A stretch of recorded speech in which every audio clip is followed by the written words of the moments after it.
할렐루야, 좋은 아침입니다. 오늘도 말씀으로 하루를 시작합니다. 슬기로운 아침 시간 마태복음 15장 말씀입니다.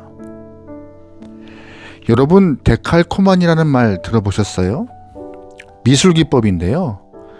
도화지를 반으로 접어서 한쪽에만 물감을 짜거나 그려서 처음 접었던 것처럼 종이를 접는 것입니다. 그렇게 하면 정확히 반이 접혀서 좌우 대칭 그림 모양이 생기는 거죠.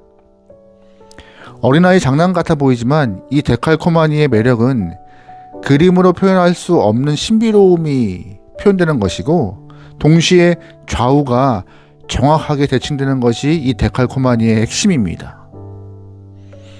예수님께서 이 땅에서 행하신 사역을 살펴보면요, 정확하게 대칭되는 데칼코마니 사역입니다.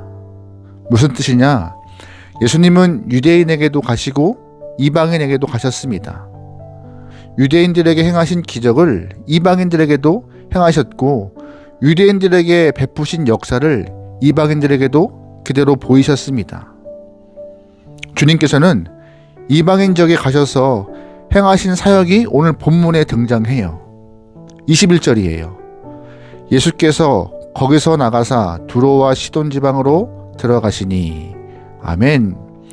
예수님은 우선 두로와 시돈 땅으로 가셨습니다.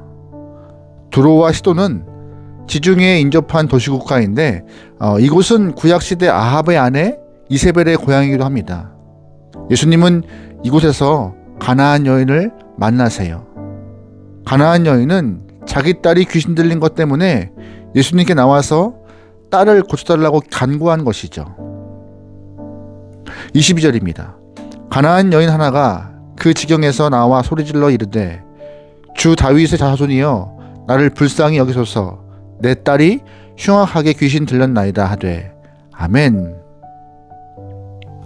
일반적으로 이러한 상황이라면 아마 예수님께서는 그 환자의 집으로 가셨을 것이에요. 그런데 주님이 가나안 여인을 상대하는 방법이 평소와 같지 않습니다. 24절 말씀입니다. 예수께서 대답하여 이르시되, 나는 이스라엘 집에 잃어버린 양 외에는 다른 데로 보내심을 받지 아니하였노라 하시니. 아멘. 무슨 의미예요? 가나안 여인의 부탁을 완곡히 거절하는 표현입니다. 만약 여기서 이 가나안 여인이 돌아갔다면 아마 어떤 일도 발생하지 않았을 것입니다. 그러나 이 가나안 여인은 더 간절하게 예수님께 매달리는데요, 예수님은 아주 무서운 말씀을 하세요. 25절입니다. 여자가 와서 예수께 전하며 이르되, 주여 저를 도우소서. 대답하여 이르되, 자녀의 떡을 취하여 개들에게 던짐이 마땅하지 아니하니라. 아멘. 사실 예수님의 거절을 경험한 이 가나안 여인의 심정은 아마 절망이 가득했을 것이에요. 또 자신이 들었던 예수님의 모습과는 사뭇 달라서 좀 괴리감이 컸을 것이고요. 만약 우리가 가나안 여인의 입장이라면 여러분은 어떻게 행동하셨을까요? 아마 저 같으면 실망해서 돌아가 버렸을 것입니다. 그리고 주변에 예수님을 욕했겠죠. 그런데 우리가 여기서 알아야 할 것이 있는데, 주님이 평소와 같지 않은 모습으로 좀 다르게 대할 때는 나름의 계획과 뜻이 있다는 사실을 우리가 잊지 말아야 합니다. 주님이 나를 다루시는 방법이 평소와 다를 때 특별한 계획이 숨어 있음을 꼭 깨달아야 해요. 놀랍게도 본문의 여인은 다행히 한 번 더 예수님께 매달립니다. 27절 말씀입니다. 여자가 이르되, 주여 올소이다마는 개들도 제 주인의 상에서 떨어지는 부스러기를 먹나이다 하니. 아멘. 가나안 여인은 자신을 개처럼 취급하는 예수님의 말씀을 인정합니다. 그러면서 간절히 아뢰요. 예수님은 여인의 믿음을 보시고 딸의 병을 고쳐주시죠. 이 사건이 우리에게 주는 의미가 무엇일까요? 주님이 나를 평소와 다르게 대우하시더라도 낙심하지 말고 끝까지 간구해야 한다는 것입니다. 또 한 가지는 자신의 지금 모습을 솔직히 인정하는 것도 중요한 포인트예요. 여인은 은혜를 구하기에 부족한 이방 여인이었지만 자격지심 때문에 토라지지 않았습니다. 끝까지 매달리고 엎드리고 간구했어요. 여인이 보여준 믿음은 아주 유연한 믿음이었습니다. 여러분 혹시 나아만 장군 기억하세요? 아람 장군 나아만은 엘리사에게 나병을 치유받고자 했습니다. 엘리사는 나아만에게 요단강에 들어가서 7번 씻으라 말했죠. 나아만은 엘리사의 말에 화를 냈지만 그대로 엘리사의 말을 쫓아서 7번 목욕을 하고 나았습니다.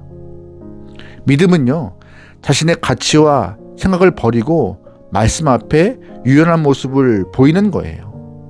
그런데 이 가나안 여인도 나아만 장군과 같이 아름다운 모습, 유연한 믿음을 보여주고 있던 것이었습니다. 예수님도 가나안 여인에게 원했던 믿음의 모습이 있었을 텐데 이 가나안 여인이 그 믿음을 보였던 것이고요. 믿음의 역사를 통하여서 유대인이나 이방인이나 동일하게 적용됨을 확인시켜 주시는 본문이 오늘 말씀이었습니다. 그래서 예수님은 가나안 여인이 가진 이 믿음을 달아보시고 딸을 고쳐줘 주신 것이죠. 우리의 믿음이 믿음의 저울에 달릴 때 어느 정도의 무게가 나갈까요? 이왕 시작한 신앙생활이라면 순전한 믿음과 무게감 있는 믿음으로 예수님 앞에 칭찬받을 수 있는 성도가 되길 소망합니다. 아멘. 주님은 이제 다른 이방 지역으로 이동하십니다. 그런데 이방인들도 주님 말씀하심을 듣고 모이기 시작해요. 그런데 주님이 그들에게 말씀을 전하시는 동안 그들도 배고팠고 조금 힘들었던 것 같습니다. 32절 말씀입니다. 예수께서 제 아들을 불러 이르시되 내가 무리를 불쌍히 여기노라. 그들이 나와 함께 있는지 이미 사흘임에 먹을 것이 없도다. 길에서 기진할까 하여 굶겨 보내지 못하겠노라. 아멘. 이 말씀을 좀 보시면요, 예수님이 마태복음 10장에서 행하신 오병이의 사건과 아주 비슷한 모습이 진행되고 있어요. 다른 것이 있다면 제자들이 가지고 있던 것이 있었습니다.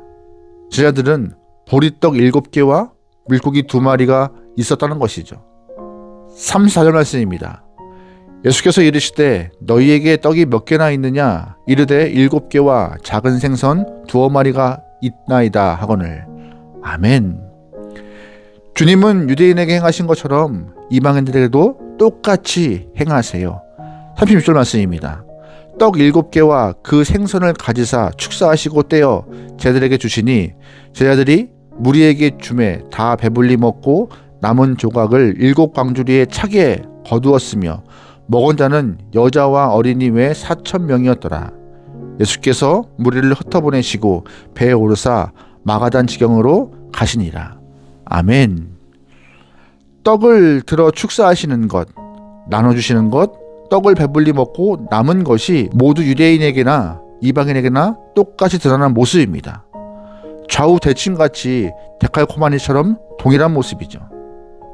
주님께서 행하신 이 사역을 통하여서 우리가 배워야 할 것은 교회 공동체는 교회 안에 있는 사람이나 믿지 않은 사람들에게 똑같은 사랑을 베풀고 주의 사랑을 전해야 한다는 것을 우리가 기억해야 합니다. 우리는요, 교회 공동체 안에 있기 때문에 눈에 보이는 교인에게만 마음이 더 열려있을 수 있습니다. 하지만 예수님은 다르셨어요. 예수님은 건강한 자에게는 의원이 쓸데없고 병든 자에게 필요하다고 분명히 말씀하셨습니다. 가난한 자들, 병든 자들, 아직 복음을 듣지 못한 자들, 이방인들에게 더 많은 은혜를 베풀어 주셨죠. 오늘 우리가 전하는 복음의 방향과 사랑의 손길이 교회 안에만 머물지 않길 소망합니다. 믿지 않은 자들, 아직까지 불신하는 영혼들에게 많은 사랑과 은혜를 전달할 수 있는 귀한 영혼 되면 좋을 것 같아요. 오늘 하루 여러분이 생활 가운데 만날 수 있는 불신자들에게 주의 사랑을 전하고 주님의 마음을 드러낼 수 있는 귀한 주의 도구 되기를 소망합니다. 아멘. 기도하시겠습니다. 사랑의 하나님, 차별 없이 동일하게 사랑하시는 하나님의 사랑과 은혜에 감사합니다. 받은 사랑 나의 것으로만 두지 않고 사랑의 전달자가 되어서 주변에 주의 사랑을 나눌 수 있도록 인도하여 주시옵소서. 용기 있게 주님을 증거하고 담대하게 선포할 수 있도록 우리에게 힘을 더하여 주시옵소서. 오늘 하루를 맡겨오며 예수님의 이름으로 기도합니다. 아멘.